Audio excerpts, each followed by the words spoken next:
Como les había contado, entonces la idea es que arranquemos con una pequeña presentación de la casa acá en Colombia. Le hago una introducción a ustedes que son nuestros invitados. De nuevo les agradezco por la paciencia, por el tiempo. Eh, no esperábamos que esto pasara, la verdad. Es la primera vez que me pasa haciendo transmisiones en Facebook, pero como ustedes dicen, hay que normalizar la pandemia. Así que les cuento un poquito, la Fundación Konrad Adenauer es una fundación política alemana llegada al partido de la CDU en Alemania, que lleva más de 50 años trabajando por el fortalecimiento de la democracia acá en Colombia y por el respeto a los derechos humanos. Estamos pues muy contentos de que a través de este tipo de espacios podamos fomentar discusiones informadas, críticas y sobre todo muy respetuosas.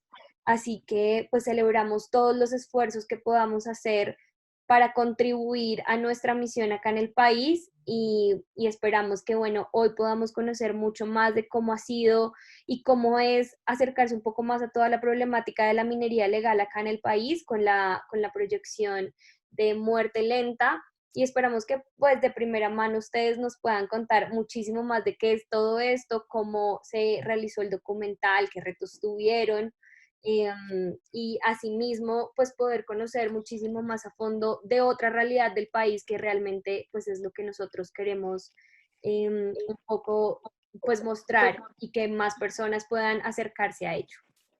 Entonces, pues les cuento quiénes nos acompañan, a los que pues ya se han ido uniendo a nuestra sala.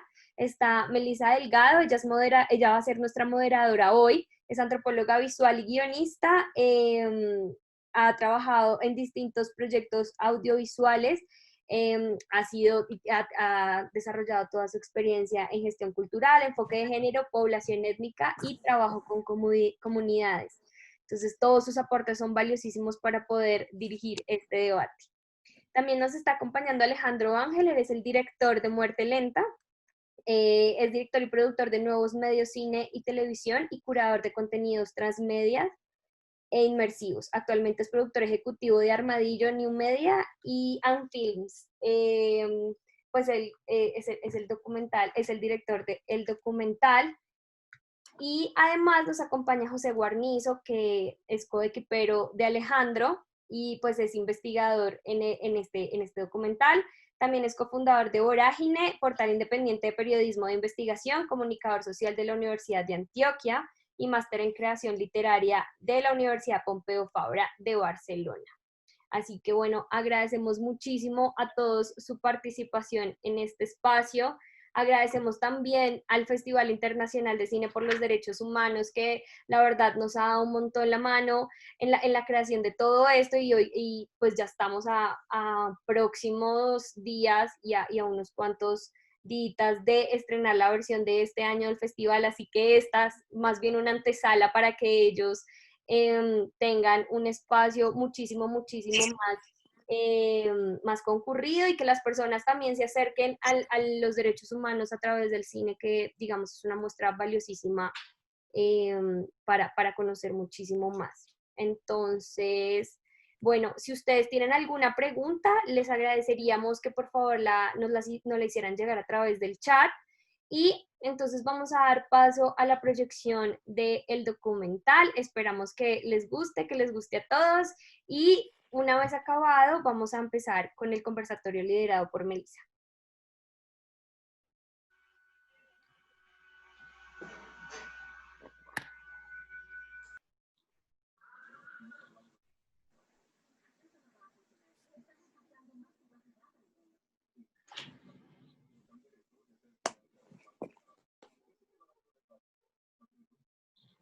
No, no se está escuchando, por lo menos yo no estoy escuchando.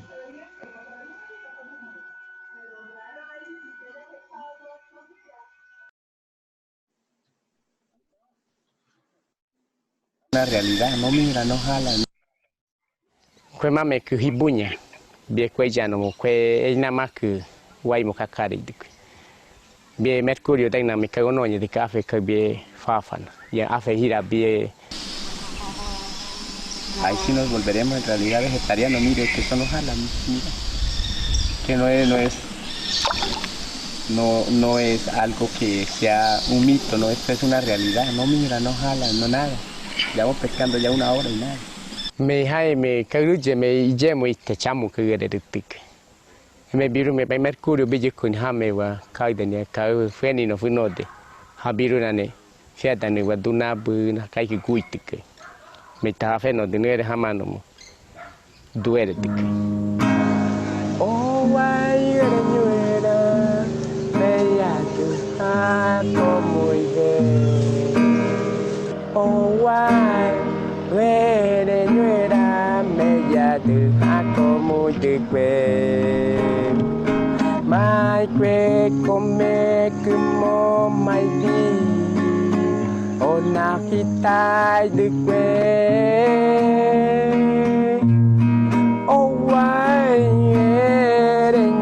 Meia tu hako muy de que mai que come como mai di ona hita de que oh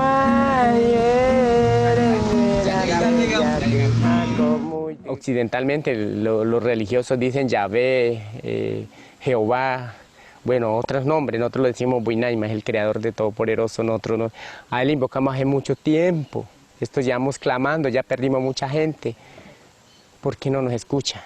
Tal vez por eso este viaje surgió, porque él ya vio que la verdad, el clamor nuestro es muy grande, ya los hombres no nos paran bola, entonces él no escuchó para este viaje. A mí me indigna mucho es cuando el Estado no esté aquí, no haga presencia. ¿Dónde están las instituciones? ¿Dónde están los que controlan esta situación? ¿Dónde está? El Estado nunca ha llegado acá, no sabemos quiénes ellos. En nuestra historia éramos 200.000. En los tiempos de Caucharián nos mermaron 80.000 masacres. Después vino el narcotráfico y la insurgencia, nos llevaron 7.000, nos quedamos mucho más poquito. Después ahora con esta minería ya nos quedamos 200. ¿A dónde vamos a parar? Ya vamos, estamos ya a punto de extinguirnos.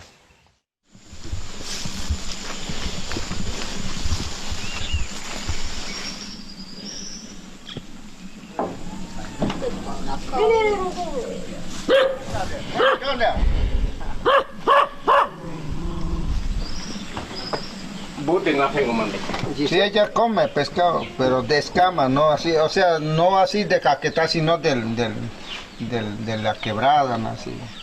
Cuando le comienza ya el cuerpo ya se le debilita y le paga la vista y eso, bueno dicho, no sabe qué. ¿Cuántas veces ha bajado la brigada por aquí del estado?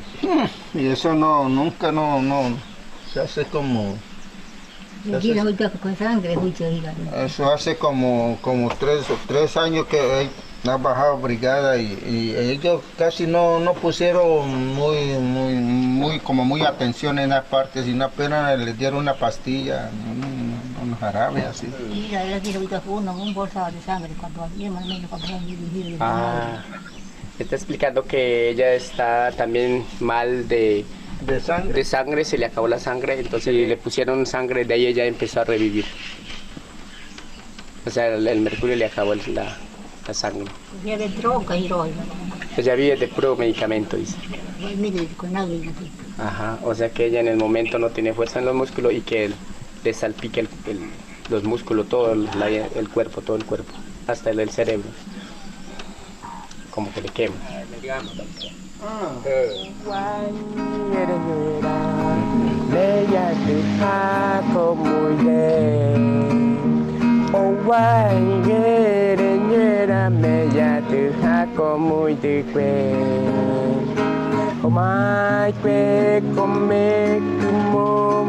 O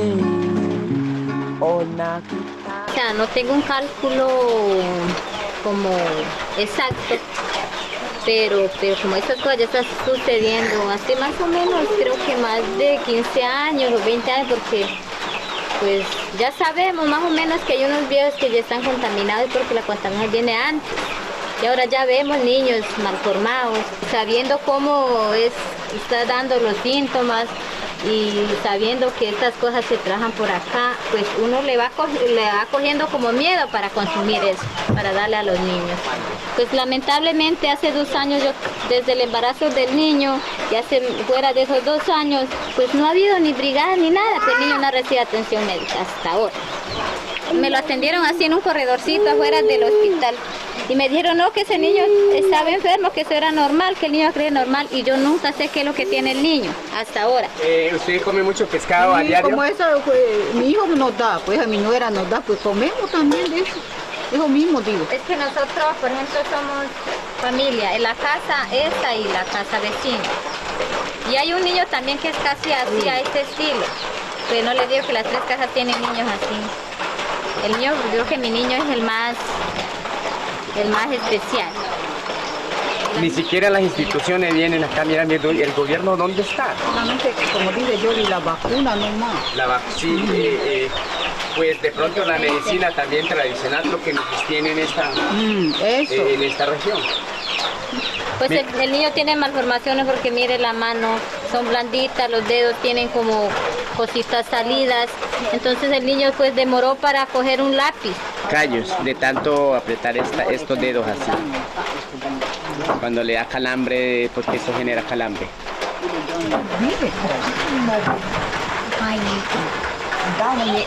300 grados de lo mira normalmente. Este es uno de los primeros contaminados. Normales hasta ahí. Triste soy, buena ayuna iñena, iñena, iñena. Triste soy, hakapuna funo ñena, yefunu aiso.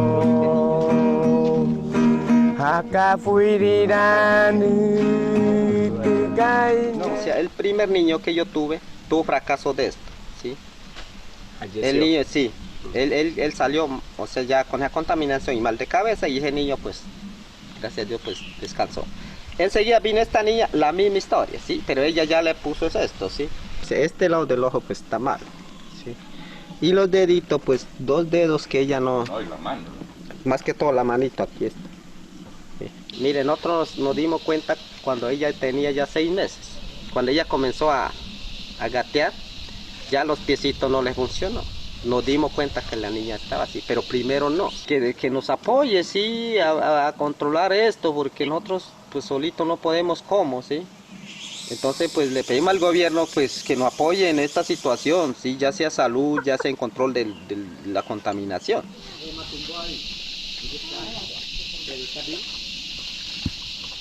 Bueno, porque allá seamos responsables por eso.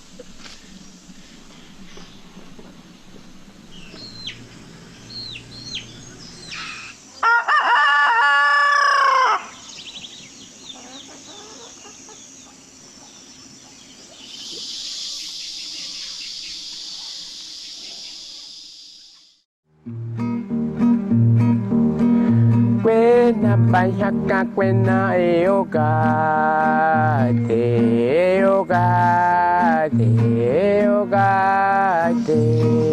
Kwena bayaka kwena eogate Yemame ku Jesús eogate Yemame ku Jesús, kwena bayaka kwena eogate,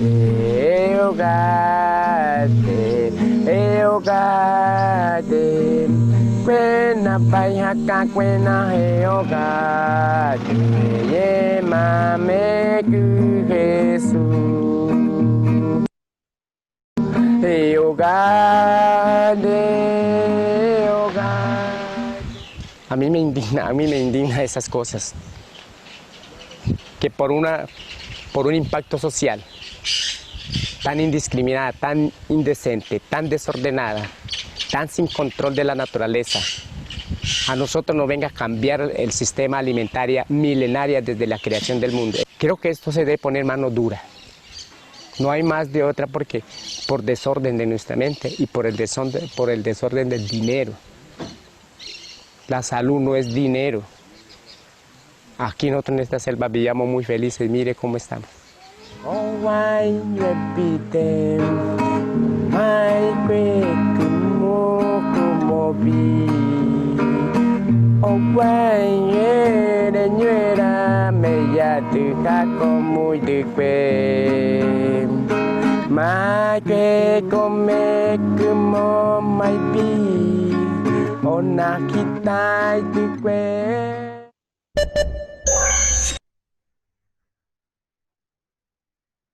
Bueno, entonces sin más preámbulo, escuchemos a quienes hicieron esto posible. Melissa, tienes la palabra.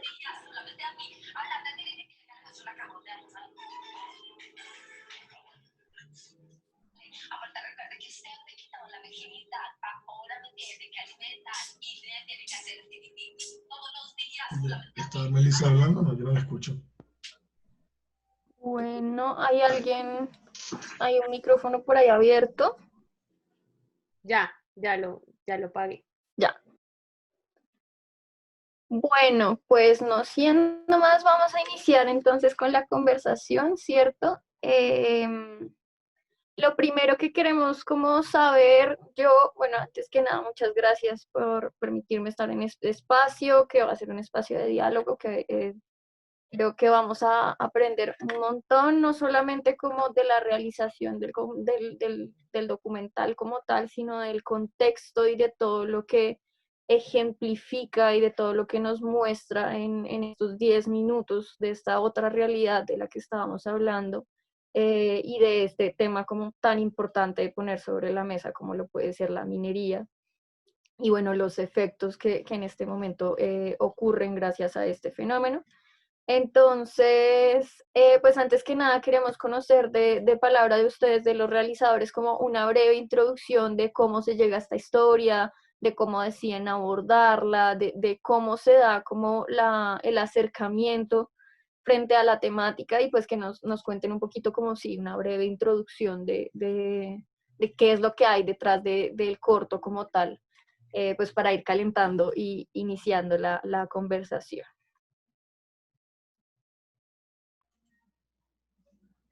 Bueno, Alejo, no sé si quieres A empezar. mí me gustaría hacer una acotación interesante y creo que es muy relevante en el contexto. Primero, nuevamente, gracias por la invitación, por este espacio a conversar. Este es un proyecto que tiene ya 2 años y nos alegra mucho que todavía se siga moviendo un poco, pero creo que es muy importante destacar que esto que acabamos de ver, este documental de 11 minutos, el cual yo dirigí como documental audiovisual, hace parte de un proyecto mucho más amplio, transmedial, que yo acabo de compartir en el chat para que puedan navegar y que probablemente ver todos los contenidos que hay alrededor hacen que se entienda de manera mucho más amplia, porque este documental tiene un solo acercamiento y pues hay un contenido en texto que escribió José. De hecho, la idea original de este proyecto es una idea de José, una investigación inicial de José, y ahí me gustaría pues que José un poco contara como de dónde venía esa investigación, cómo se encontró la Diógenes, que es como viene este personaje que fue nuestro guía o la persona que nos ayudó a hacer ese recorrido en el Amazonas y se volvió personaje principal del documental audiovisual, pero que también estos contenidos en la crónica de José tienen otros personajes principales y es interesante conocer un poco todo ese universo. Entonces me parecería chévere que José contara un poco de dónde viene esa historia. Claro, bueno, primero yo creo que no pude haber encontrado un mejor partner para trabajar en esto que Alejandro Ángel.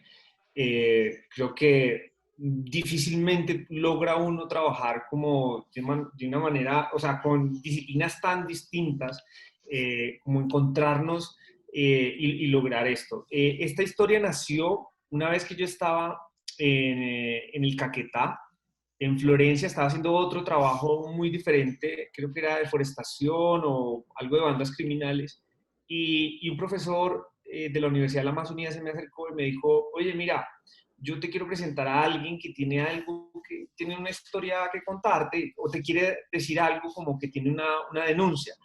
Yo perfectamente le hubiera podido decir, hombre, no, mira, tengo el tiempo súper contado, pero yo le dije, no, listo, veámonos con él, nos sentamos en una tienda, nos tomamos una gaseosa, y era Diógenes que terminó siendo el protagonista de esta historia. Diógenes es un indígena huitoto de una comunidad amazónica a orillas del río Caquetá, que básicamente lo que estaba diciendo era que durante 20 años su comunidad había estado siendo contaminada con mercurio, por mercurio que arrojaban la minería ilegal al río Caquetá, que los niños estaban naciendo malformados y que además de eso estaban pensando como en cambiar de dieta, una dieta milenaria, estamos hablando de 8.000 años, que estaban pensando volverse vegetarianos. Y a mí esa historia me pareció muy poderosa, y yo llegué a la revista Semana y empecé como a pedalear y a intentar a buscar recursos como para hacerlo, y conté con la fortuna después de encontrarme con Alejandro ahí en la revista, y nos aprobaron la misión. Pero quiero hacer una acotación también pequeña frente a esto. Hace 2 meses leí La Vorágine. Este trabajo específicamente lo hicimos hace 2 años, y hace 2 meses leí La Vorágine y me di cuenta que Muerte Lenta es la continuación de La Vorágine, que es un libro que escribió José Eustacio Rivera a comienzos del siglo XX, 1922 más o menos, y todo lo que dice Diógenes, todo lo que pasa con ese pueblo bitoto, que está en vía de extinción, que lo empezaron a acabar las caucherías y luego la guerrilla y luego los paramilitares, y que están reducidos a la mínima expresión, es lo que es una consecuencia de un país de extramuros. Para mí La Vorágine es la gran novela colombiana por encima de 100 años de soledad, y visto en perspectiva toda esta historia alrededor, no solamente del documental, sino de la crónica y de toda la información que gravita en esa multimedia, es una Colombia que existe desde principios de siglo y que todavía a nadie le importa y todavía está en un extremo, y sin todo el cuidado del Estado, ¿no? Además con la presencia de bandas criminales y demás. Esto como manera de introducción. Bueno, muchísimas gracias. Ahí siempre me pasa esto. Ah, no, ahí está activado el audio, qué pena. Muchísimas gracias por la introducción. Creo que sí, digamos, a mí me ayuda mucho como a entender un poco el hecho de saber que sí hace parte de una transmedia y de una narrativa como un poco más amplia que de pronto ilumina más sobre los actores, sobre, bueno, todo este complejo entramado que se manifiesta acá, un poco en la problemática que evidencia el documental. Les quería preguntar, para ustedes, o ya en esta trayectoria de estos 2 años que ustedes mencionan que ha estado como el documental moviéndose y todo, bueno, y también desde el momento de la investigación, la realización, ¿qué papel ha jugado este relato documental que ustedes nos muestran?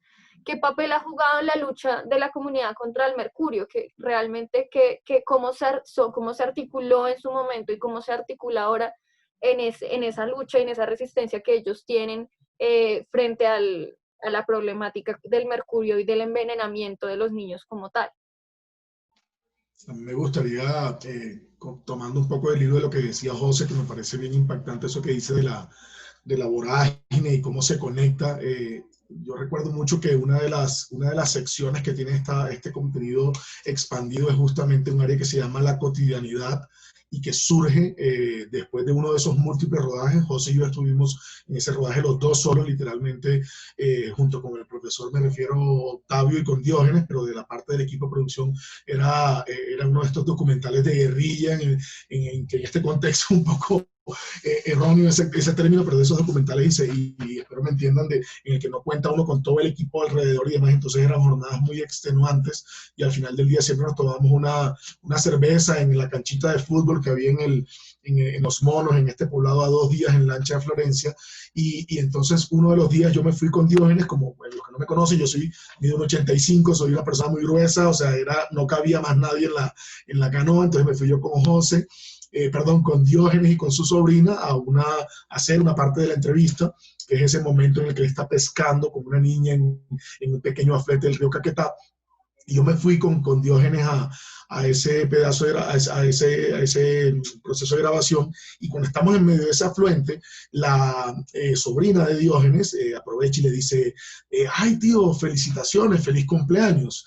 y lo felicita. Y yo, Dios, es cumpleaños hoy, felicitaciones. Bueno, ¿qué regalo quieres que te demos? Claro, un poco la broma, que él es muy, muy amigable, entonces ya habíamos hecho mucha empatía, y le digo yo, bueno, ¿qué quieres que te regalemos? Y él me dice, y no lo tengo a mano, pero hubiera sido después lo puedo compartir, es muy bonito ese video, yo lo grabé en 360, con uno de los contenidos que estábamos haciendo, que era contenido en 360 grados, y queda grabado cuando él me dice, no, Alejandro, el regalo ya es que ustedes, tú y José, estén acá.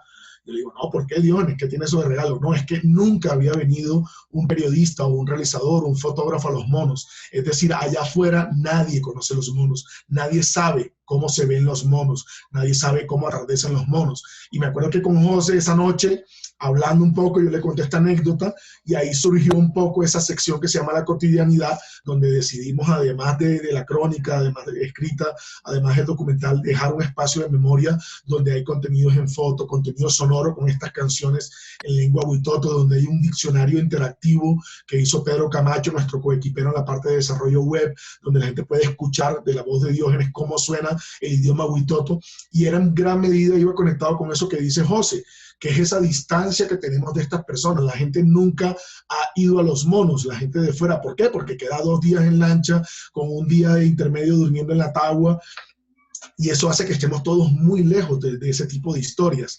Y eso, quería agregar eso un poco como para remarcar ese tema de distancia de este tipo de historias y lo importante que son al final este tipo de historias, porque si bien, y es algo que yo me repito a mí mismo, le repito a mis estudiantes, a mis coequiperos, nuestro proceso como periodistas, como productores audiovisuales y demás, no es salvar vidas, porque no es lo que nosotros hacemos. Nosotros contamos historias que permiten a veces salvar vidas o visibilizar procesos. Con este proyecto se visibilizó un hecho, lleva 2 años dando vueltas, pues el corto se ha estado moviendo, José también con su crónica ha estado en otros espacios, como Proyecto Transmedia ha estado en varios espacios de concursos y demás, que al fin y al cabo dan una visibilidad, pero siendo muy sincero, la posibilidad de lo que ha ocurrido o lo que ha ocurrido en general es muy corto. Lo que ha pasado realmente hace 2 años que publicamos esto y que uno diría, wow, que pase algo, que suceda algo, y no ha pasado realmente nada. O sea, los huitotos en gran medida lo siguen envenenando de muchas formas posibles, no solo con el mercurio. Entonces yo creo que es algo a tener en cuenta, no es ni bueno ni malo, es lo que ha ocurrido con este proyecto. Nos gustaría realmente, y por eso cada vez que hay un espacio como este me gusta, porque es una forma pequeñita de darle un poquito más de visibilidad, y algún día de pronto en un espacio de esto aparece la posibilidad de alguien de que diga, pero bueno, ¿cómo así? Vamos a hacer tal cosa, pero lamentablemente hasta el momento no ha pasado nada más allá de lo obvio y evidente que fue la visibilidad de ese hecho. No sé si José quiere de pronto agregar algo respecto a ello.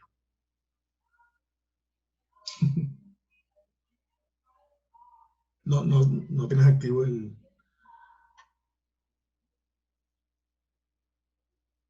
Creo que José no quiere agregar nada, o no sé. No tiene activo el micrófono. Yo no tengo okay. Más que agregar, estaba esperando tal vez otra pregunta, pero bueno, ya que lo traes a colación, hay una cosa que para mí siempre fue muy importante, y cuando regresamos a Bogotá, el reto era probar casi que científicamente que los huitotos realmente estaban siendo envenenados con mercurio. Y entonces, por eso la crónica es una crónica larguísima, construida desde periodismo narrativo, es decir, con escenas, descripciones de personajes, tensión, en fin, bueno, todo lo que puede tener, digamos, un texto narrativo. Pero en el fondo, la gran prioridad era probarlo. Y yo creo que el poder también un poco de este trabajo multimedia es que logra poner en escena todas las pruebas necesarias para que la gente entienda que esto no es simplemente un relato que alguien se cuenta. Y lo otro es que esta es la historia de un viaje, ¿no? De un viaje por el río Caquetá, como decías, Alejo, de 2 días en lancha, un viaje a otro mundo, porque no en nuestro mundo, ¿cierto? En el que pasan cosas como que solamente había una tienda, y en esa tienda, cierto día, llegué a donde la señora de la tienda y había una niña que atendía ahí. Y entonces yo le dije, oye, mira, venimos de hacer rodaje, veníamos con mucha sed. Yo le dije, ¿me puedes vender una gaseosa? Y entonces ella me dijo, no, lo que pasa es que mi mamá está por allá cocinando. Y yo, no, mira, llámala, dile que porfa, no sé qué. Y la niña fue varias veces y le preguntó y ella le dijo que no, pues porque estaba como ocupada en otras cosas.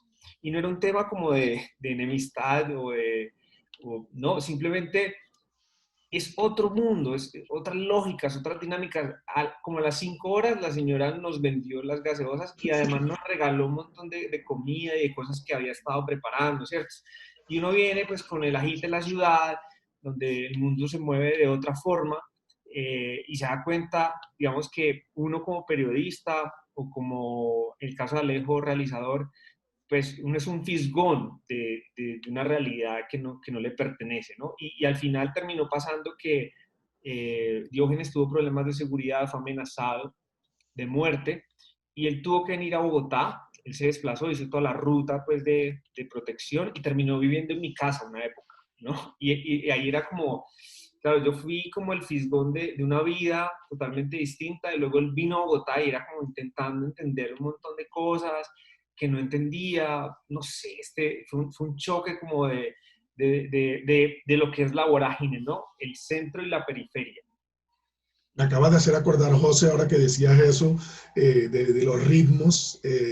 Digamos, uno desde el punto de vista de la producción audiovisual siempre va como corriendo, cada minuto cuenta, y me acuerdo un momento en el que íbamos a grabar, creo que una de las entrevistas finales, no recuerdo muy bien, pero me vino el recuerdo chévere de Diógenes se fue. Claro, y obviamente en los monos no hay señal de celular, no hay teléfono, no hay nada, y es un caserío, sigue siendo pequeño, pero tampoco es tan pequeño como para...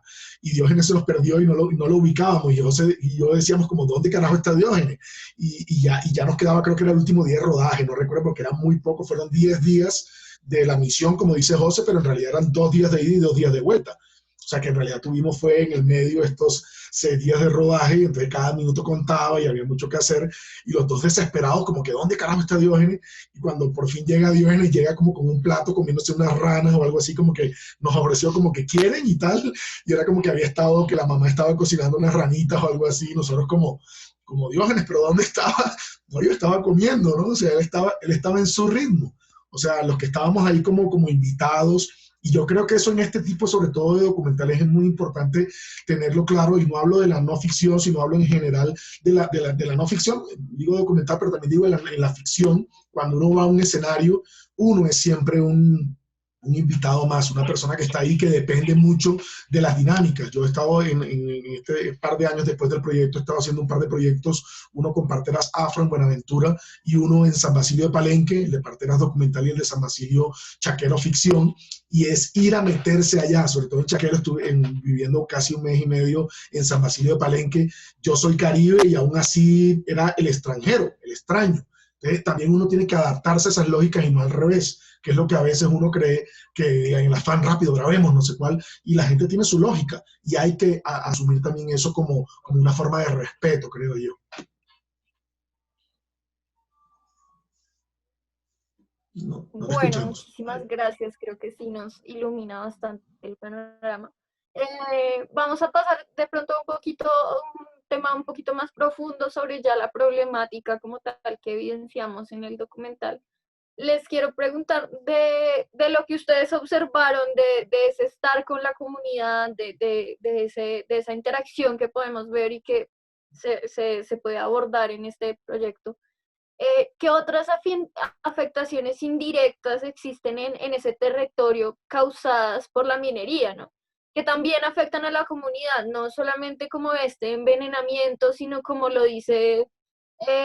creo que fue Alejandro, como el hecho de que ellos están pensando volverse vegetarianos, como un cambio de las dinámicas sociales, porque como lo dicen en el documental, bueno, tal persona viene y pesca y nos comparte a todos y de acá comemos todos, entonces sí hay unos cambios territoriales,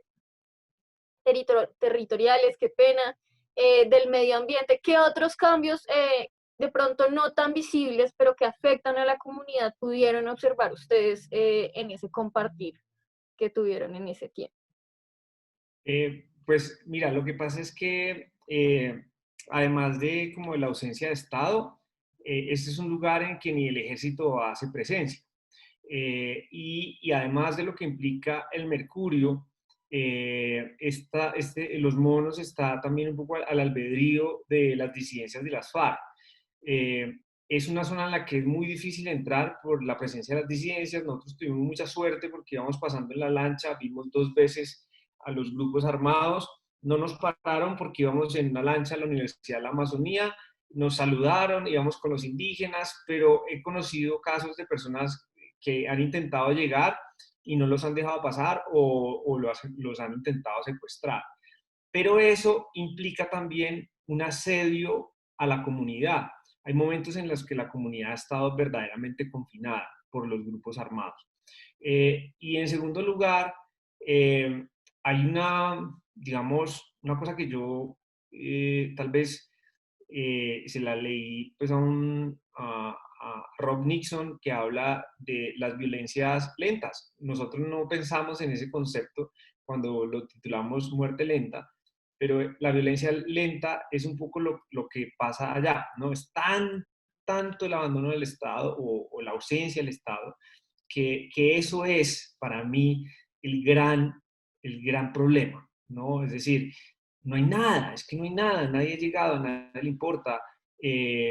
Y esta es una enfermedad que ha estado latente en los últimos 20, 25 años, la contaminación del río Caquetá, y a nadie le importa. Entonces, me parece que ahí no solamente hay una responsabilidad de los mineros ilegales y de los grupos armados, sino del propio Estado, que tiene una responsabilidad enorme en lo que está pasando allá. Y un poco nuestro trabajo también era como poner una banderita y decir, al menos dejemos constancia de que esto está pasando. Al menos vamos a dejar un precedente, y cualquiera que venga a escrutar este precedente ahí lo encuentra, ahí está la denuncia, y está la denuncia con todas sus letras, porque además no nos guardamos nada. Yo creo que hay algo importantísimo a destacar en ese sentido. Bueno, de hecho lo que decía José, recuerdo que nosotros viajamos no como periodistas, nosotros dejamos nuestros carnets de prensa aquí en Bogotá, nosotros viajamos como docentes, íbamos con la Universidad de la Amazonía y tanto José como yo íbamos porque no podía, era una zona muy compleja. Y de hecho, Diógenes, pues la amenaza que surge es porque, si justamente dijeron ustedes, porque trae aquí periodistas y demás, ¿cierto? Entonces es una zona muy compleja, y yo concuerdo mucho con lo que dice José, y a mí me gusta delimitar algo, y es que una de las cosas que, otra de esas expansiones también, porque como les digo, es un proyecto que se entiende mucho mejor si uno navega los diversos contenidos, fue un pequeño inciso que se hizo adicional al texto y al documental, que es justamente Exterminio Histórico. Y es un pequeño fragmento de texto y un pequeño video de unos 3 minutos, donde Diógenes y el profesor Octavio hablan como ellos, no es que han sido olvidados ahora, no es que antes el Estado, la sociedad, todo el mundo estaba pendiente de ellos, es que siempre históricamente han sido olvidados, que a ver, si fueran olvidados al 100% pues no pasaría nada, pero es que no solo han sido olvidados, sino que han sido masacrados. Ellos a inicios de 1800 eran casi 200.000, si no estoy mal, si no recuerdo el dato exacto, pero creo que eran 200.000, y en menos de, en 2 siglos prácticamente, el último censo de 2005 habían 6.000, ya deben haber probablemente 15 años después muchos menos. Entonces, lo que se cuenta en ese fragmento es justamente cómo ha sido un exterminio histórico. Primero los mataron las caucheras y la esclavitud, después vino la guerrilla y todo esto, después vino ahora el mercurio. ¿Qué vendrá después? Entonces, la pregunta que me surge a mí es justamente eso. No es tanto el mercurio es una de las múltiples formas como ellos, pero es que cuando hablamos de ellos, de los huitotos, hablamos de todas nuestras etnias indígenas. Y ahí obviamente entra el Estado, los múltiples estados desde siempre, pero también entra sobre todo nosotros como sociedad. Somos un país étnico que alejamos nuestras etnias, no les damos la especial relevancia, no estamos cerca, no los escuchamos. Por eso nosotros, por ejemplo, nos surgió esa idea interesante que José hizo todo ese montón de palabras que le escribió de lo que él iba escribiendo en su crónica, le hizo esa lista enorme a Diógenes y le dijo, escríbeme en huitoto cómo se dice veneno, cómo se dice muerte, cómo se dice vida, porque al fin y al cabo esto, aunque sea obviamente un mensaje de denuncia, no deja de tener también en cierta forma un tono de resiliencia. A mí me gusta mucho toda la música que ustedes escuchan es Diógenes. Diógenes es un personaje encantador, porque Diógenes, pese a que es uno de los herederos de la tradición, digamos, del poder, digamos, entre comillas, de esa comunidad, porque es el hijo mayor del taita, digamos, de uno de los líderes de la comunidad. Él no se cree ese rol. Y él en realidad es un tipo que va con la guitarra al hombro todo el tiempo, declama poemas, es un conquistador, y eso entonces genera como un equilibrio que yo cuando recuerdo en esos días de montaje de este proyecto, que fueron días afines a la dinámica periodística, porque al fin y al cabo no deja de ser un proyecto periodístico que salió en muy poco tiempo, mucho menos del tiempo que yo hubiera querido en todo sentido, y José se ríe, ¿sabe por qué? Porque fue un proyecto que sacamos, José, ¿en cuánto? Como en un mes, creo, algo así, entre el rodaje y la publicación, creo que fue como un mes o algo así, una cosa loquísima, que no aplica en ninguna de las formas del documental más tradicional, más pausado. De hecho, por ejemplo, Estefan, yo estaba viendo un poco las preguntas en el chat y Estefan hacía una pregunta sobre las voces, digamos, de la industria y demás, y no hubo tiempo. Y no es una excusa la dinámica del tiempo de lo periodístico, que siempre va como a una velocidad mucho más rápida de la que yo como documentalista prefiero. Pero más allá de eso es que la dinámica del proyecto mismo exigía casi que lanzarlo de una, y no hubo ese momento, y que era algo que como José, inclusive en esos tramos largos de viaje lo hablamos, de que era una historia que merecía algo mucho más grande, ¿no? La gran historia que no solo cubriera, eso se cubrió en cierta medida con parte de la investigación que puso José. Hay una infografía que muestra un poco cómo ataca el mercurio del cuerpo, cuáles eran los peces, porque eso es muy llamativo, es que ya hay estudios a nivel nacional de muchas universidades respecto a eso, de cómo algunos peces absorben con más fuerza el mercurio y por tanto son más peligrosos para la comunidad, cómo hay peces que no tanto. Entonces es bien interesante cómo entender que al fin y al cabo son comunidades, y hablo huitotos y hablo de todas, que viven en el olvido. Y eso es complejo, y creo que pues sería interesante que se pudiera ir matizando en el tiempo, pero bueno, a veces uno siente que realmente de lo que vamos es un poco a veces más a profundidad, a seguirlos olvidando y a seguirlos dejando un poco de lado.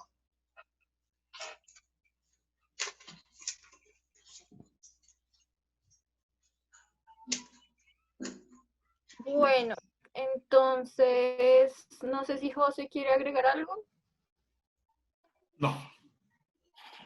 Bueno, pues entonces vamos a seguir aquí un poco, no me pego a una de las cosas que dijeron ahorita ustedes, y quiero profundizar, o queremos saber cómo, de qué forma o de qué otras formas, bueno, no, sí, de qué forma ha tratado la comunidad de Huitoto de enfrentarse a esta problemática, y qué se espera, o qué es lo que espera la comunidad de esta intervención estatal. ¿Cómo esperan que el Estado ayude como tal a enfrentar la problemática? Esto creo que tiene que ver también un poco con un comentario que hacía Estefan en el chat. Y es como que qué ha pasado con la comunidad después de todo este tiempo, ¿cierto? Y pues desafortunadamente las cosas no han cambiado como lo adelantaba Alejo, pues para bien. Esto visibilizó un poco el tema. De hecho, a mí me contactaron varios periodistas franceses y algunas ONG francesas que se interesaban en el tema para ir a estudiar el caso.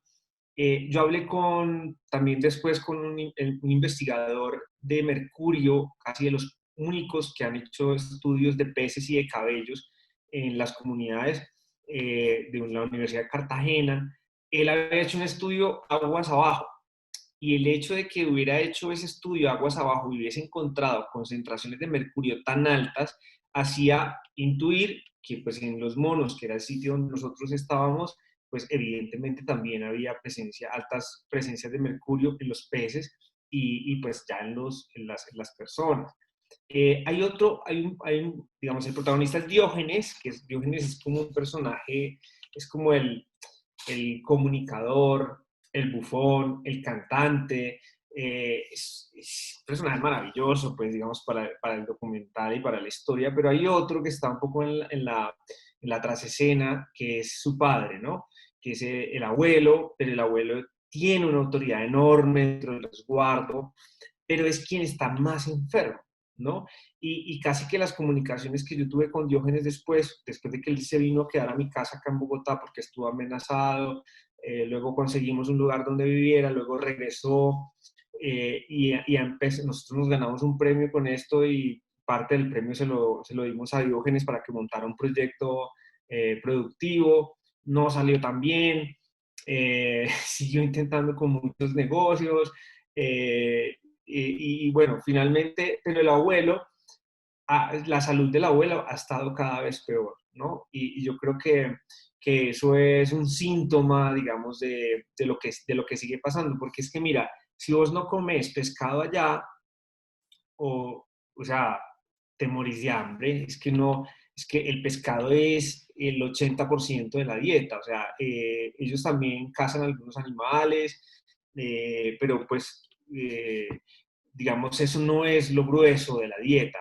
Luego está pasando de nuevo, es decir, ellos siguen consumiendo pescado contaminado y allá nos llega, bueno, otra cosa de las que comentaba Estefan, y es que nosotros confrontamos al poder político, es decir, nosotros entrevistamos y hablamos con la fuerza pública, con el ejército, con los políticos, con senadores, con organizaciones, con ellos hablamos también, ¿no? Y pusimos sobre la mesa el tema, pero digamos que el Estado colombiano es demasiado débil como para llegar hasta allá. O sea, es que a mí me impresiona, yo he recorrido el país haciendo muchos trabajos en zonas muy complicadas, difíciles, de orden público y demás, pero siempre hay un soldado, o sea, siempre es posible que haya ejército. Y en este lugar ni siquiera el ejército llega.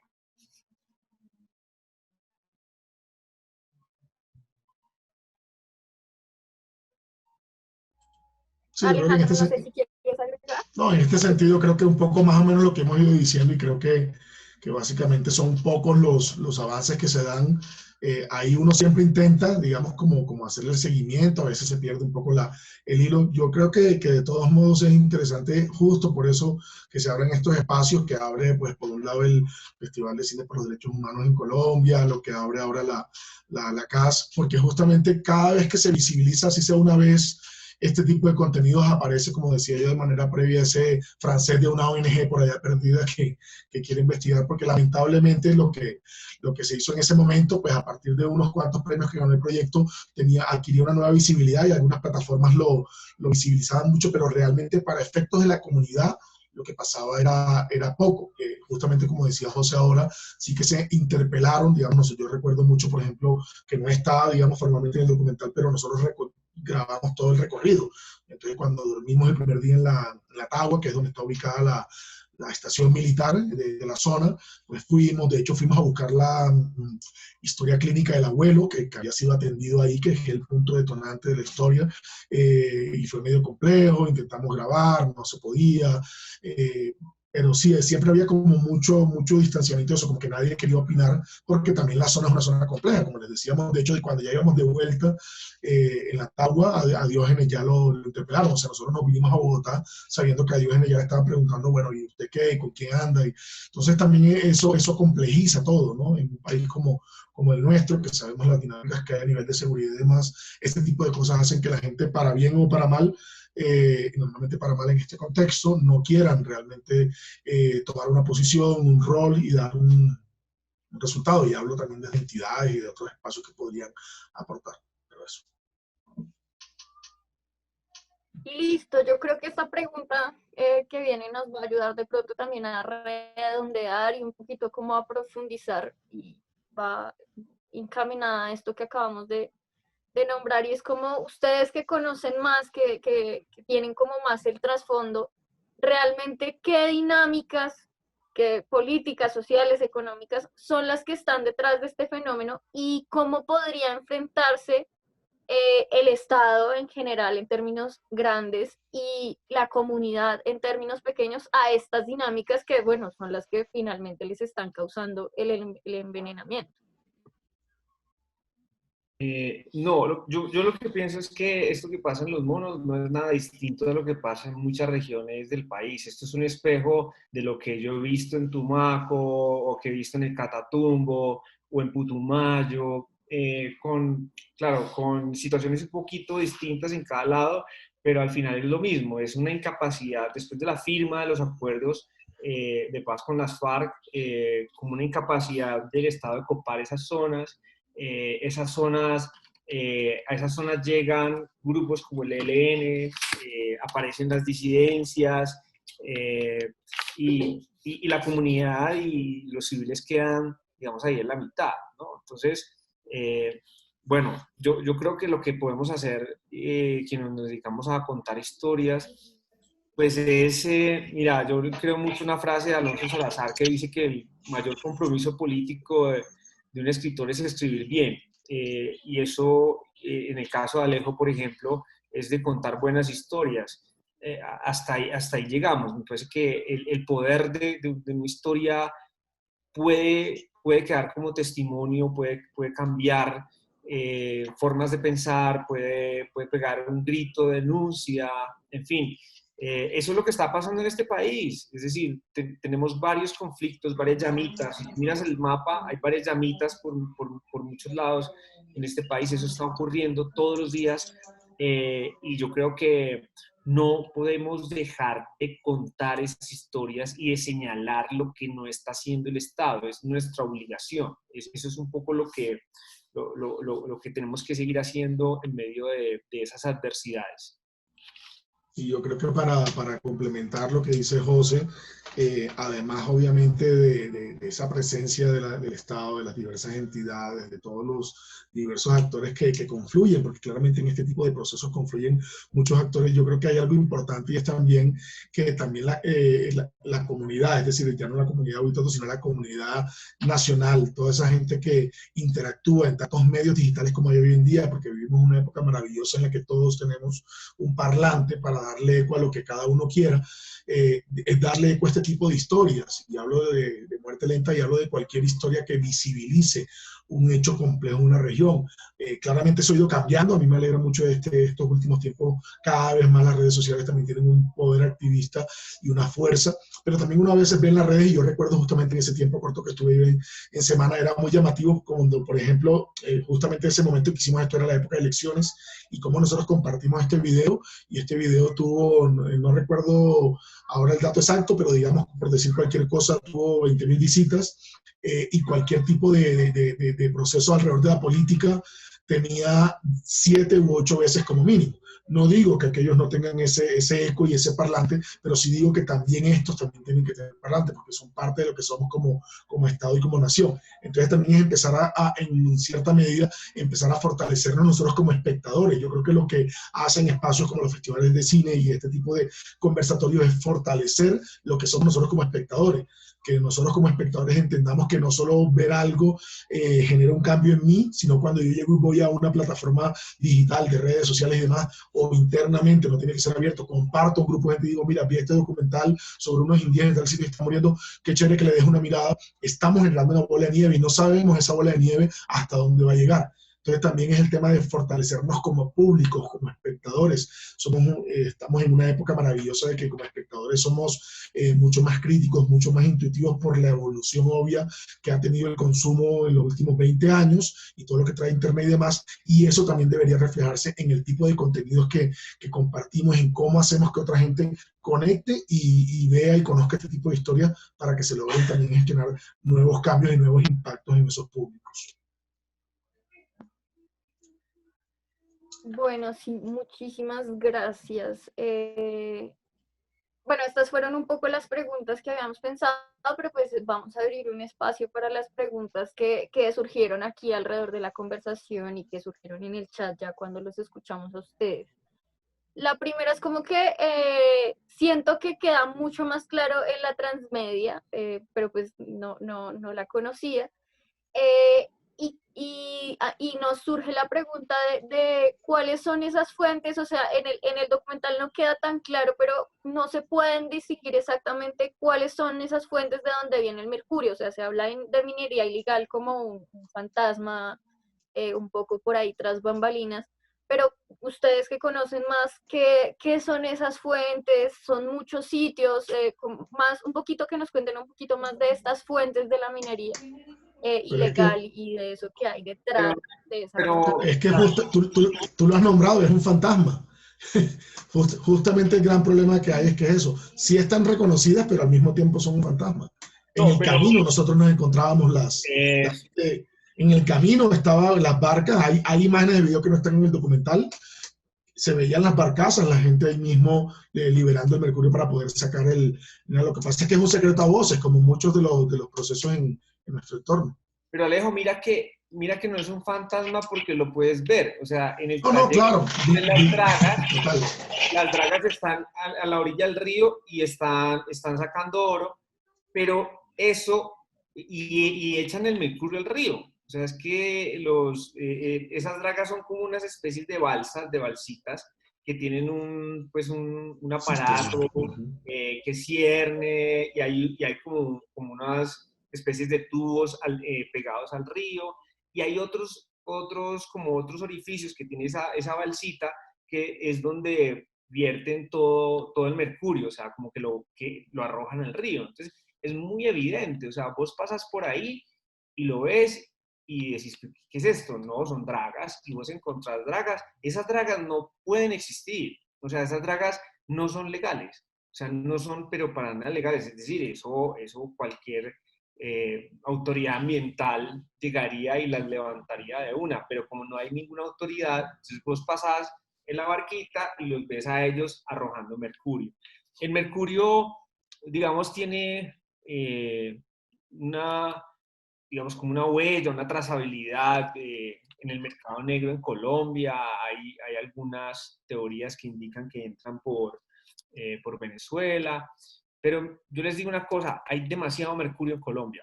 Hay demasiado mercurio en Colombia porque el negocio del oro es más rentable que el de la cocaína hoy en día. Y además porque ahorita estoy trabajando estoy pronto a salir a una misión a los farallones de Cali donde se está explotando el oro de manera ilegal, pero para eso es mucho dinero, porque es que vos el oro lo puedes, digamos, camuflar a través de una empresa que es legal y que puede comercializar oro, o sea, extraes oro ilegalmente, pero luego entra en una cadena que es legal. Y eso da más plata, pero mucha más plata que la cocaína, porque es que la cocaína es un negocio donde todo es ilegal, donde cada paso es muy difícil de hacer. Entonces, el dinero que lava el oro en Colombia es muy fuerte, y yo creo que esto es finalmente lo que hace que esas barzas, esas balsitas, esas dragas, pues estén a lo largo y ancho del río Caquetá. De hecho, me refería a José con lo de fantasmas, es que en efecto están ahí a la vista y al mismo tiempo son fantasmas. Nadie sabe quién son, nadie puede penalizar, nadie ataca a esas personas. Me refiero a eso, están ahí como un fantasma, todo el mundo los ve literalmente de como medio transparente, la tela transparente que lo vemos, pero no se les puede hacer nada, no se les puede agarrar literalmente porque pues obviamente están en un contexto enormemente viciado, ¿no? Sí, de acuerdo. Vale, muchas gracias. Otra de las preguntas que nos surgió ahorita, que surge en el chat, es si ustedes ya han profundizado, conocen algo más en medio de la investigación que desarrollaron o en medio de esta trayectoria de estos 2 años que han pasado desde el documental, sobre el desarrollo de estos niños y sobre el desarrollo de las personas que aparecen. Pues, por ejemplo, ya nos contaron un poco como qué ha pasado con Diógenes, pero de pronto sí se puede profundizar algo más en qué ha pasado con esta comunidad o dentro de la investigación, como si nos pueden contar un poquito más sobre qué es lo que realmente pasa con estos niños y con la problemática. Mira, nosotros vivimos una escena muy fuerte. Yo no sé, Alejo, yo creo que tú estás ahí, claro. En Florencia. Nosotros llegamos a Florencia a hablar con una familia y a visitar un niño, y ese niño se estaba retorciendo del dolor, y es un niño que tiene pues un problema de retardo, de crecimiento, una escena crudísima, o sea, una cosa que fue muy fuerte.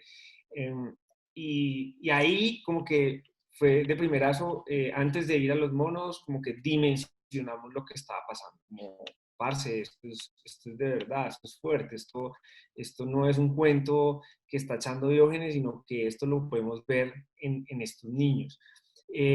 Mira, en este oficio, vos sabes que es muy difícil, siempre estás buscando otra historia, siempre estás en otra. Yo trato de estar siempre conectado con las fuentes, entonces, pero eso hace que yo llevo 15 años trabajando en esto y esto hace que a veces me escriba alguien de hace 5 años y me diga, José, ¿cómo vas? No sé qué. Y estar en contacto, digamos que mi único contacto ha sido Diógenes, pero no he vuelto, por ejemplo, a Florencia, que me encanta ir allá, es una región maravillosa, pero como que la vida me ha llevado por otros lugares de Colombia y bueno, en esta pandemia yo sí estuve totalmente encerrado, apenas voy a salir a la primera misión, entonces no ha pasado nada más allá de eso, salvo pues el deterioro de la salud del padre de Diógenes, justamente porque estamos seguros que el mercurio ha afectado totalmente su salud. Sí, recuerdo mucho esa escena. De hecho, fue el primer día, recién llegando a Florencia, sin haber todavía salido hacia los monos y era bastante crudo, ¿no? En general, visualmente, si ustedes se dan cuenta, para mí fue muy complejo, que yo estaba, como les decíamos, con José haciendo preguntas, tomando sus notas, pero yo estaba con la cámara, haciendo sonido, con toda esta dinámica, digamos, del audiovisual, y para mí a veces era muy, muy complejo, porque pues a veces en posiciones inclusive muy incómodas, por la misma dinámica de la selva, ¿cierto? Y de todo el entorno selvático. Y, por ejemplo, en ese momento que ustedes ven la escena donde la señora está con la mano que le tiembla, que se le mueve, para mí era durísimo, o sea, porque yo quería era, pues, como ser humano, básicamente decirle qué le pasa, o sea, tranquilizar ese movimiento y que es un movimiento nervioso que tiene la señora por las diversas dinámicas que tiene, y así en general, ¿no? O sea, había esa dinámica. A mí, tal cual como José, yo, pues, con quien mantuve contacto el primer año, un par de veces, hablamos con Diógenes, que siempre fue como nuestro contacto. El año pasado alcancé a hablar con él nuevamente, porque también ganamos otro premio en el que hubo un pequeño recurso económico, y pues desde el primer premio, que fue este Simón Bolívar, que ganamos en 2018, a Mejor Proyecto Multimedia, que tenía un recurso y demás, con José decidimos, y con Pedro, que fuimos los tres que presentamos estos trabajos, porque al fin y al cabo fue un trabajo entre los tres, en la parte más de web de Pedro, decidimos entonces, siempre que hubiera como algún premio en económico, darle algo a la comunidad, o sea, de la mano de Diógenes, claramente, porque es nuestro contacto, pero dejarle algo a la comunidad, ¿no? Que creo yo que es importante siempre que se pueda acompañar de alguna forma a la comunidad, para que no sea esa dinámica de voy, te tomo tu historia y me voy a viajar por el mundo, esa famosa, ¿cierto?, popularizada por el grupo de Cali, se me acaba de ir el concepto, me vuelvo ahora, pero bueno, de ese tema de la pornomiseria, es el concepto que acuñaban ellos de voy, grabo tu historia que va a gustar en los festivales y me voy a viajar con él. No, a mí me parece que uno tiene que generar estas relaciones, pero a veces también la dinámica y el movimiento en el que anda uno, pues sigue uno en otros procesos y pierde un poco la vía. La última vez que hablé con Diógenes fue justo el año pasado, que ganamos otro premio, y le contactamos, hicimos una división, le enviamos dinero, y ahí no hemos hablado más con él. Este año estuve intentando hablar con él, le decía a José antes de entrar a la charla que si había cambiado de número, y me dijo José que en efecto cambió de número, porque me enteré que justamente en los Huitotos había algunos enfermos con COVID y quería como saber en qué andaba. Es difícil a veces seguir la pista de todas las historias que uno va produciendo, pero bueno, ahí seguimos un poco como en la intención de no perder esa conexión, ese contacto, aunque a veces la vida misma lleva a que se pierda, ¿no? Bueno, muchísimas gracias. Un poquito para cerrar y para recoger, sí creo que es importante como dejar sobre la mesa ciertas cosas que hemos estado hablando, que hablamos en esta conversación, como esta responsabilidad que tenemos nosotros como comunicadores, como audiovisuales, como personas también, dentro de esta sociedad y dentro de estos roles que hemos escogido, como lo decía José, digamos, de transmitir las historias, de esta responsabilidad de la transmisión finalmente, ¿no? Digamos, yo lo digo para mis estudiantes, y es finalmente nosotros somos los que creamos la realidad. En tanto damos a conocer esas otras realidades, en tanto revelamos estos fantasmas, en tanto apuntamos con nuestras cámaras, con nuestras crónicas, con nuestras, bueno, formas, las formas que tenemos de transmitir hacia estas cosas que de pronto algunas personas desconocen, o que justo como estas problemáticas que, digamos que probablemente en Bogotá es muy difícil que alguien entienda realmente lo que implica, y que es ya cuando nosotros mismos, que podemos haber estado investigando y todo, pero ya que es cuando nosotros vamos allá y las evidenciamos, decimos, en efecto, esto tiene que saberlo todo el mundo, ¿no? Y es esa responsabilidad que tenemos y que tiene en este caso el corto documental, que podría ser el cine, que tiene el periodismo, que tiene la escritura de las crónicas, de lo que hacemos, de iluminar estas otras realidades que sistemáticamente también, ¿no? Como lo dijo Alejandro y como lo dijo José, que no es una cuestión que venga de hace 20 años, sino que es un producto de un montón de sistematicidades que han estado ocurriendo con los pueblos, en este caso con los pueblos indígenas desde hace básicamente desde la colonia, ¿no? Entonces, queremos que ustedes también nos dejen un mensaje, que si nos pueden como dejar algo sobre para cerrar sobre la problemática, como para quedarnos con eso, pues para ya cerrar la charla. Entonces, les cedo la palabra. Bueno, yo quisiera cerrar, pues como yo admiro mucho a un escritor español que se llama Juan José Millás, y él decía que un escritor siempre tiene que habitar dos personajes que aparentemente son contradictorios. Uno es un tonto y el otro es un listo. Él dice que el tonto es porque siempre nos tenemos que sorprender o maravillar por lo cotidiano. El día que lleguemos a una realidad dura o complicada y que no sintamos nada, no sintamos curiosidad, no nos maraville, no queramos decir, como dijimos con Alejo un día, parce, hagamos esta historia, hagámosla lo mejor posible, saquémosla adelante. Eso es como, cada historia es como un sueño para poderla hacer de la mejor forma, ¿no? Y un listo que sea capaz de ordenar toda esa información para que el mundo se dé cuenta, para que yo trabajo alrededor de los temas de los derechos humanos en los textos de largo aliento, en crónica, en reportaje, y yo digo, hombre, todavía me sorprende la realidad, todavía alguien me echa un cuento, yo digo, ¿es en serio? ¿Eso está pasando?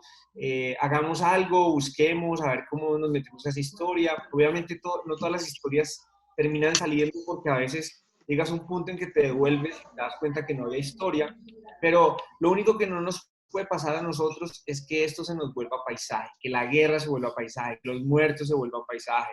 En Colombia no puede pasar eso, porque llevamos 50, 60 años viendo el conflicto, pero no nos podemos volver inmunes a eso, ¿cierto? Y a las personas que se dedican a contar historias, pues no les puede pasar cualquier cosa menos eso, ¿no?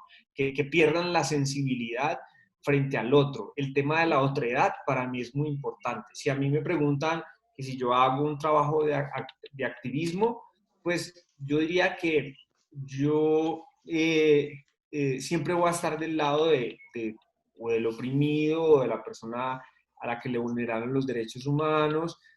No voy a estar en sus zapatos porque no soy ellos. Simplemente veo las cosas desde un lugar que es un lugar contrapoder, que está alejado de los poderes políticos y económicos, y es de un lugar más cercano a las víctimas, más cercano a los ciudadanos, y pues desde ahí intento, lo digo pues con modestia, intento pues contar historias para visibilizarlos en momentos en los que la gran prensa no lo hace. Okay. Y de mi parte, un par de conceptos de cierre. A mí me parece que es súper importante destacar que nosotros como seres humanos hacemos, contamos y recibimos o escuchamos historias para sobrevivir. Las historias sanan. Nosotros como espectadores y como narradores siempre estamos usando las historias como un punto de partida, y creo que es importante que sigamos potenciando y apoyando todos los procesos de periodismo, producción audiovisual, documental, tanto los mediáticos, porque son lo que tenemos como medios, pero sobre todo las escenas de periodismo documental y creación en general, narrativa, desde todo tipo de frentes y de formatos que van surgiendo de manera lenta pero segura con la intención de seguir generando un contrapoder por un lado, pero también un espacio donde contar todo lo que somos como nación, porque si bien estamos hoy en un espacio donde hablamos de un tema crudo, complejo, creo que todas las historias que contamos como narradores son parte de lo que somos como nación, son parte de lo que somos como memoria, son parte de ese patrimonio que nos va a permitir en un futuro cercano, lejano, mirar atrás y entender qué pasaba, qué ocurría y cómo nos estábamos contando en una época puntual y específica. Y por último, cerrar con una invitación también a abrir nuestras mentes a todo tipo de contenidos. A mí me parece que algo fantástico y maravilloso que ha ocurrido en el cine documental, en el periodismo y en muchos escenarios recientemente ha sido esa apertura a la subjetividad. Históricamente, recuerdo yo en el 99, cuando entré a mi carrera de periodismo, porque pues, inicialmente soy periodista como de formación, lo primero que nos querían vender muchos de esos profesores en ese año 99 era una tal objetividad y que tocaba luchar por la objetividad y buscar formas de ser objetivo. Y yo creo que uno lo que tiene que ser es sincero y honesto con la historia que cuenta, más que ser objetivo. Siempre hay subjetividad en cada cosa que contamos. Donde yo ponía la cámara, si ponía la cámara más arriba o más abajo, estaba diciendo algo de ese personaje que retrataba. Entonces creo que apelar y acercarnos como creadores y también como espectadores claramente a entender que la subjetividad es implícita en cualquier proceso de creación, nos va a permitir también conectarnos de forma distinta con los contenidos que consumimos y que obviamente apoyamos o no en el proceso de nuestro consumo mediático.